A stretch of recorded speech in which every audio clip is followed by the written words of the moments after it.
সুপ্রভাত বন্ধুরা, আজ হলো 31 জুলাই শুক্রবার।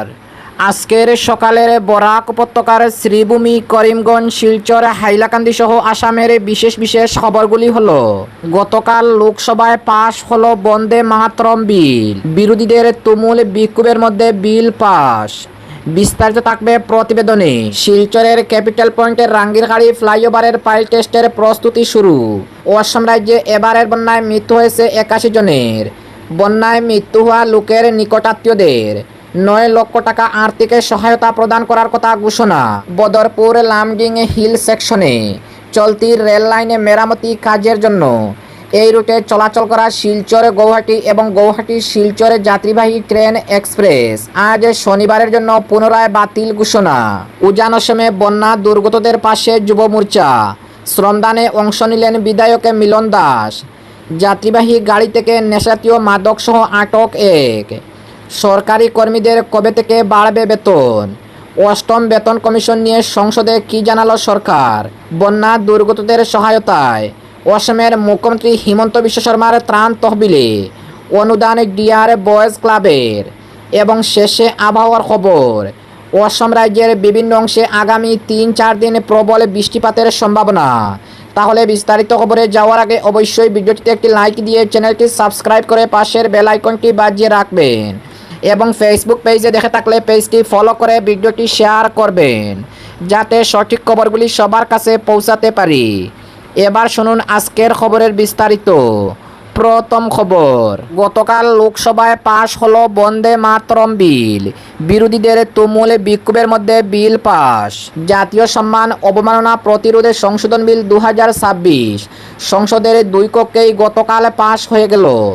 বুধবার রাজ্যসভার অনুমোদনের পর বৃহস্পতিবার লোকসভাতেও বিলটি পাশ হয়েছে। নতুন সংশোধনীর ফলে রবীন্দ্রনাথ ঠাকুরের রচিত জাতীয় সঙ্গীতের জনগণমন এর সমান মর্যাদা পেতে চলেছে বঙ্কিমচন্দ্র চট্টোপাধ্যায়ের রচিত জাতীয় গান বন্দে মাতরম। বিলে জাতীয় সঙ্গীত ও জাতীয় গানের অবমাননার বিরুদ্ধে কঠোর শাস্তির বিধান রাখা হয়েছে। কোনো ব্যক্তি ইচ্ছাকৃতভাবে এই 2 জাতীয় সম্মানের অসম্মান করলে তার বিরুদ্ধে ফৌজদারি ব্যবস্থা নেওয়া হতে পারে। অপরাধের গুরুত্ব অনুযায়ী জরিমানার পাশাপাশি কারাদণ্ডের ব্যবস্থাও রাখা হয়েছে সংশোধনী বিলে। সরকারের দাবি, জাতীয় সঙ্গীতের মতোই বন্দে মাতরমের সাংবিধানিক সাংস্কৃতিক মর্যাদা সুরক্ষিত করাই এই আইনের প্রধান লক্ষ্য। সংসদের 2 কক্ষে পাশ হওয়ার পর এখন রাষ্ট্রপতির অনুমোদনের অপেক্ষায় রয়েছে বিলটি। রাষ্ট্রপতির সম্মতি মিললেই সংশোধিত আইন কার্যকর হবে। অপরদিকে শিলচরের ক্যাপিটাল পয়েন্টের রাঙ্গিরখাড়ি ফ্লাইওভারের পাইল টেস্টের প্রস্তুতি শুরু। শিলচরে বহুল প্রতীক্ষিত ক্যাপিটাল পয়েন্টের রাঙ্গিরখাড়ি ফ্লাইওভার প্রকল্পের বাস্তবায়নে গুরুত্বপূর্ণ অগ্রগতি হয়েছে। প্রকল্পের পাইল টেস্ট ও মাটি পরীক্ষার প্রস্তুতি ইতিমধ্যে শুরু হয়েছে। এরই অংশ হিসাবে অত্যাধুনিক মাটি পরীক্ষার বিশেষ যন্ত্র রাঙ্গিরখাড়ি এলাকায় পৌঁছেছে। প্রকল্পের প্রাথমিক কাজ শুরু হওয়ায় শহর জুড়ে আশাবাদের পরিবেশ তৈরি হয়েছে। দীর্ঘদিনের যানজটের নিরসনে এই ফ্লাইওভার গুরুত্বপূর্ণ ভূমিকা রাখবে বলে মনে করেছেন শিলচরবাসী। তাদের আশা, প্রকল্পটি বাস্তবায়িত হলে নগরীর যোগাযোগ ব্যবস্থা আরও আধুনিক ও গতিশীল হবে। এ প্রসঙ্গে শিলচর কাছাড় জেলার বিজেপি সভাপতি রূপন সাহা মুখ্যমন্ত্রী ডক্টর হিমন্ত বিশ্ব শর্মাকে ধন্যবাদ জানিয়ে বলেন, শিলচরবাসীর দীর্ঘদিনের দাবি পূরণের যে প্রতিশ্রুতি মুখ্যমন্ত্রী দিয়েছিলেন তার বাস্তবায়নের কাজ শুরু হয় তিনি সেই প্রতিশ্রুতি রক্ষা করেছেন। তিনি আশা প্রকাশ করেন, প্রয়োজনীয় কারিগরি পরীক্ষা নিরীক্ষা সম্পন্ন হওয়ার পর দ্রুত ফ্লাইওভারের মূল নির্মাণ কাজ শুরু করা হবে। অন্যদিকে স্থানীয় বাসিন্দারাও প্রকল্পের প্রাথমিক কাজে শুরু হওয়াকে স্বাগত জানিয়েছেন। তাদের মতে ক্যাপিটাল পয়েন্ট থেকে রাঙ্গিরখাড়ি পর্যন্ত এই ফ্লাইওভার নির্মিত হলে শিলচর শহরের অন্যতম ব্যস্ত সড়কের যানজট উল্লেখযোগ্যভাবে কমবে এবং প্রতিদিনের যাতায়াত অনেক সহজ হয়ে উঠবে। তাই দ্রুত নির্মাণ কাজ শুরু করে নির্ধারিত সময়ে প্রকল্পটি সম্পন্ন করার দাবি জানিয়েছেন তারা। উল্লেখ্য, প্রস্তাবিত এই ফ্লাইওভার নির্মাণ সম্পন্ন হলে শিলচরের সামগ্রিক যোগাযোগ ব্যবস্থায় নতুন গতি আসবে এবং নগর উন্নয়নের ক্ষেত্রে এটি একটি গুরুত্বপূর্ণ মাইলফলক হিসাবে বিবেচিত হবে। অপরদিকে অসম রাজ্যে এবারের বন্যায় মৃত্যু হয়েছে 81 জন। বন্যায় মৃত্যু হওয়া লোকের নিকটাত্মীয়দের 9 লক্ষ টাকা আর্থিক সহায়তা প্রদান করার কথা ঘোষণা। অসম রাজ্যের আপার আসামের সার্বিক বন্যা পরিস্থিতি যদিও পূর্বের তুলনায় উন্নত হয়েছে, তবে 60টি জেলার বিস্তীর্ণ অঞ্চল এখনও বন্যার জলে প্লাবিত। সবচেয়ে বেশি ক্ষতিগ্রস্ত হয়েছে শিবসাগর ও চড়াইদেও জেলার বহু অঞ্চল এখনও বন্যার জলে ডুবে রয়েছে। বিহুবলের নেপালীহুটিতে একটি পরিবারের 3 জন মহিলার মৃতদেহ উদ্ধারের পরে সাম্প্রতিক বন্যায় মৃতের সংখ্যা দাঁড়িয়েছে 81। মুখ্যমন্ত্রী হিমন্ত বিশ্ব শর্মার সাম্প্রতিক ঘোষণা অনুসারে বন্যায় নিহত লোকেদের পরিবারবর্গ এবং তাদের নিকটাত্মীয়দের প্রত্যেককে 9 লক্ষ টাকা করে প্রদান করার ক্ষেত্রে অনুমোদন দেওয়া হবে। এর মধ্যে 4 লক্ষ টাকা জরুরিকালীন তহবিল এবং 5 লক্ষ টাকা মুখ্যমন্ত্রীর সহায়তা পুঁজি তহবিল থেকে প্রদান করা হবে। এছাড়াও বন্যায় নিখোঁজ লোকেদের ক্ষেত্রে সমপরিমাণের আর্থিক সহায়তা প্রদান করার ব্যবস্থাও করা হবে বলে জানিয়েছেন অসমের মুখ্যমন্ত্রী। অসমের শিবসাগর জেলায় ইতিমধ্যে নিহত 30 জন ব্যক্তির পরিবারকে 9 লক্ষ টাকা করে প্রদান করা হয়েছে। অসমের রাজ্যপাল লক্ষণ প্রসাদ আচার্য গতকালে শিবসাগর হাই স্কুলে বন্যায় ক্ষতিগ্রস্ত লোকেদের সঙ্গে সাক্ষাৎ করে তাদের পরিবারবর্গের মধ্যে ত্রাণ সামগ্রী বিতরণ করেন। এছাড়াও তিনি ত্রাণ শিবিরে আশ্রয় গ্রহণ করা লোকেদের চিকিৎসা সেবা প্রদানের বিষয় নিয়ে স্বাস্থ্যসেবা কর্মীদের সঙ্গে মত বিনিময় করেন। পরিদর্শনকালে রাজ্যপালের সঙ্গে রাজস্ব দুর্যোগ মোকাবিলা বিভাগের মন্ত্রী কেশব মহন্ত এবং শিবসাগর জেলার অভিযোগ মন্ত্রী বিমল বরাও উপস্থিত ছিলেন। এদিকে অসম রাজ্যে পাঠ্য বই প্রণয়ন ও প্রকাশন নিগমের পক্ষ থেকে গতকালে শিবসাগর এবং চড়াইদেও জেলার বন্যাপীড়িত ছাত্রছাত্রীদের জন্য পাঠ্য বই প্রেরণ করা হয়েছে বলে অসম রাজ্যের শিক্ষামন্ত্রী ডক্টর রনোজ পেগু জানিয়েছেন। শিবসাগরের যোরহাট চড়াইদেও জেলা ছাড়াও শোণিতপুর, গোলাঘাট এবং কামরূপ মহানগর জেলার বিস্তীর্ণ অঞ্চল এখনও বন্যার কবলে রয়েছে। গোলাঘাট জেলায় বন্যা পরিস্থিতি যদিও কিছুটা উন্নত হয়েছে, তবে এখনও 75টি গ্রাম বন্যার জলে ডুবে রয়েছে। অপরদিকে বদরপুর লামডিং হিল সেকশনে চলতি রেল লাইন মেরামতির কাজের জন্য এই রুটে চলাচল করা শিলচর গৌহাটি এবং গৌহাটি শিলচরের যাত্রীবাহী এক্সপ্রেস ট্রেন আজ শনিবারের জন্য পুনরায় বাতিল ঘোষণা। বদরপুর লামডিং হিল সেকশনে চলতি রেল লাইন মেরামতি কাজের জন্য এই রুটে চলাচল করা শিলচর গৌহাটি ও গৌহাটি শিলচর যাত্রীবাহী এক্সপ্রেস ট্রেনের যাত্রা আজ শনিবারের জন্য পুনরায় বাতিল করা হয়েছে। এই অনুসারে 156415 গৌহাটি শিলচর এক্সপ্রেস ট্রেনটি এবং 156416 শিলচর গৌহাটি এক্সপ্রেস ট্রেনটি আজ শনিবার যথারীতি চলাচল করবে না।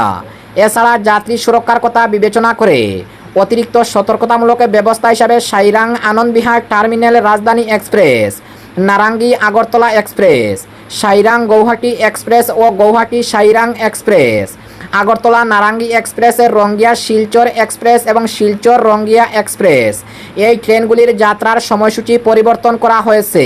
অপরদিকে উজান অসমে বন্যা দুর্গতদের পাশে যুব মোর্চা, শ্রমদানে অংশ নিলেন বিধায়ক মিলন দাস। উজান অসমের বন্যা দুর্গত মানুষের সহায়তায় ভারতীয় জনতা যুব মোর্চা অসম প্রদেশের উদ্যোগে পরিচালিত স্বেচ্ছাশ্রম কর্মসূচিতে অংশ নিলেন হাইলাকান্দির বিধায়ক ডক্টর মিলন দাস। এদিন বন্যার জলে ভেসে আসা কাদা, আবর্জনা ও জঞ্জালে দুর্গত মানুষের বাড়িঘর থেকে পরিষ্কার পরিচ্ছন্ন করার কাজে তিনি স্বেচ্ছাসেবকদের সঙ্গে হাত মিলিয়ে অংশগ্রহণ করেন। বিধায়ক ডক্টর মিলন দাস জানান, প্রাকৃতিক দুর্যোগের এই কঠিন সময়ে দুর্গত মানুষের পাশে দাঁড়িয়ে তাদের স্বাভাবিক জীবনে ফিরিয়ে আনাই এই উদ্যোগের মূল লক্ষ্য। পরিস্থিতি পুরোপুরি স্বাভাবিক না হওয়া পর্যন্ত এই সেবামূলক কার্যক্রম অব্যাহত থাকবে বলে তিনি আশ্বাস দেন। অপরদিকে যাত্রীবাহী গাড়ি থেকে নেশাজাতীয় মাদক সহ আটক এক মাদক পাচারের বিরুদ্ধে ধারাবাহিক অভিযানে ফের বড় সাফল্য পেল শিলচর কাছাড় জেলার পুলিশ। গোপন সূত্রে পাওয়া নির্ভরযোগ্য তথ্যের ভিত্তিতে গতকাল বৃহস্পতিবার শিলচরের দিগরখালের পুরনো এমবিআই গেটের সংলগ্ন 6 নম্বর জাতীয় সড়কে বিশেষ নাকা তল্লাশি চালিয়ে বিপুল পরিমাণ সন্দেহভাজন হেরোইন উদ্ধার করা হয়েছে। এ ঘটনায় এক ব্যক্তিকে আটক করা হয়েছে। পুলিশ সূত্রে জানা যায়, ML05AA 6770 নম্বরের একটি যাত্রীবাহী গাড়িতে তল্লাশি চালিয়ে 60টি সাবানের বাক্সে লুকিয়ে রাখা সন্দেহভাজন হেরোইন উদ্ধার করা হয়। প্রাথমিকভাবে উদ্ধার হওয়া মাদকের বাজার মূল্য কয়েক লক্ষ টাকা হতে পারে বলে অনুমান তদন্তকারীদের। অভিযানের সময় আটক হওয়া ব্যক্তির পরিচয় ফটবালা বলে জানা গেছে। তিনি মেঘালয়ের বাসিন্দা। প্রাথমিক তদন্তে পুলিশের অনুমান, শিলচরে কাছাড় জেলার কোনো একটি এলাকা থেকে মাদকদ্রব্য সংগ্রহ করে 6 নম্বর জাতীয় সড়কে ব্যবহার করে বহিরাজ্যে পাচারের পরিকল্পনা ছিল। তবে তার আগেই কাছাড়ের পুলিশের অভিযানে সেই চেষ্টা ব্যর্থ হয়। অপরদিকে সরকারি কর্মীদের কবে থেকে বাড়বে বেতন? অষ্টম বেতন কমিশন নিয়ে সংসদে কি জানালো সরকার? অষ্টম বেতন কমিশন নিয়ে বেড়েই চলেছে জল্পনা।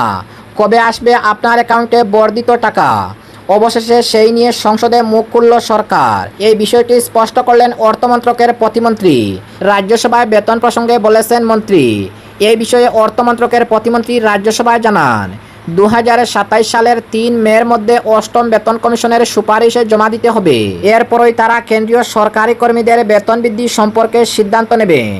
রাজ্যসভার এক প্রশ্নের উত্তরে কেন্দ্রীয় অর্থ প্রতিমন্ত্রী পঙ্কজ চৌধুরী বলেন, 2025 সালের 3 নভেম্বর 8ম বেতন কমিশন গঠন করেছে সরকার। কমিশনে বেতন বৃদ্ধির সুপারিশের জন্য 18 মাস সময় দেওয়া হয়েছে। এই নির্দিষ্ট সময়ের মধ্যে কেন্দ্রীয় সরকারকে কোনো আপডেট বা রিপোর্ট জমা দিতে হবে কিনা কমিশনকে, তারা স্বাধীনভাবে নিজেদের কাজ করে যেতে পারবে। সরকারের বক্তব্য অনুযায়ী 8ম বেতন কমিশনে 2027 সালে সুপারিশের রিপোর্ট জমা দিলেও বর্ধিত বেতন ধরা হবে 1 জানুয়ারি 2026 সাল থেকে, যার অর্থ কমিশনের ফাইনাল রিপোর্টে 2027 সালের মে থেকে এলেও সরকারের এ বিষয়ে চূড়ান্ত সিদ্ধান্ত নিতে আরও কয়েক মাস সময় লাগবে। তবে এই সময়ের জন্য কর্মীরা এরিয়ার বাবদ একসঙ্গে বকেয়া টাকা পেয়ে যাবেন। এই বকেয়া টাকার পরিমাণ নির্দিষ্ট হবে 1 জানুয়ারি 2026 সাল থেকে, যার অর্থ 16 থেকে 18 মাসের এরিয়ার পেয়ে যাবেন কেন্দ্রীয় সরকারি কর্মীরা। 2014 সালে 7ম বেতন কমিশন গঠন করা হয়েছিল। সেই কমিশনের সুপারিশে জমা পড়ে 2015 সালের নভেম্বরে। 2016 সালের 1 জানুয়ারি সরকার এই নিয়ম বাস্তবায়িত করে, যার অর্থ কেন্দ্রীয় সরকারি কর্মচারীরা 7 মাসের এরিয়ার বা বকেয়া পেয়ে যান। অপরদিকে বন্যা দুর্গতদের সহায়তার মুখ্যমন্ত্রীর ত্রাণ তহবিলে অনুদান ডিআর বয়েজ ক্লাবের। অসমের বন্যা দুর্গত মানুষের সহায়তায় এগিয়ে এলো শিলচরের কাটাল পয়েন্ট এলাকার ডিআর বয়েজ ক্লাব। গতকাল বৃহস্পতিবার ক্লাবের সদস্যরা বিজেপি কার্যালয়ে গিয়ে দলের জেলা সভাপতি রূপম সাহার হাতে মুখ্যমন্ত্রীর ত্রাণ তহবিলের জন্য আর্থিক অনুদান তুলে দেন। এ সময় উপস্থিত ছিলেন ক্লাবের সভাপতি কালাম হোসেন মজুমদার, সহসভাপতি শাহরুল ইসলাম লস্কর, সম্পাদক সজল লস্কর, সহকারী সম্পাদক গোলাম সাদিক চৌধুরী, টমাস মজুমদার, রুবেল লস্কর, একরামুল আহমেদ লস্কর, রমিজ লস্কর সহ অন্যান্য সদস্যরা। ক্লাবের কর্মকর্তারা জানান, সাম্প্রতিক বন্যায় রাজ্যের বিভিন্ন এলাকায় মানুষ চরম দুর্ভোগের মধ্যে দিন কাটাচ্ছেন। এই পরিস্থিতিতে সমাজের সকল স্তরের মানুষের উচিত ক্ষতিগ্রস্তদের পাশে দাঁড়ানো। তারা বন্যা দুর্গতদের সহায়তায় স্বেচ্ছাসেবী সংগঠন, সামাজিক প্রতিষ্ঠান এবং সাধারণ মানুষের প্রতি সাধ্যমতো সাহায্যের হাত বাড়িয়ে দেওয়ার আহ্বান জানিয়েছে। এবং আজকের শেষ খবরটি আবহাওয়ার খবর। অসম রাজ্যের বিভিন্ন অংশে আগামী 3-4 দিন প্রবল ভারী বৃষ্টিপাতের সম্ভাবনা। ভারতীয় আবহাওয়া বিজ্ঞান বিভাগের পক্ষ থেকে জানানো হয়েছে, আগামী 3-4 দিন অসম রাজ্যের বিভিন্ন অংশে প্রবল ভারী বৃষ্টিপাতের সম্ভাবনা রয়েছে।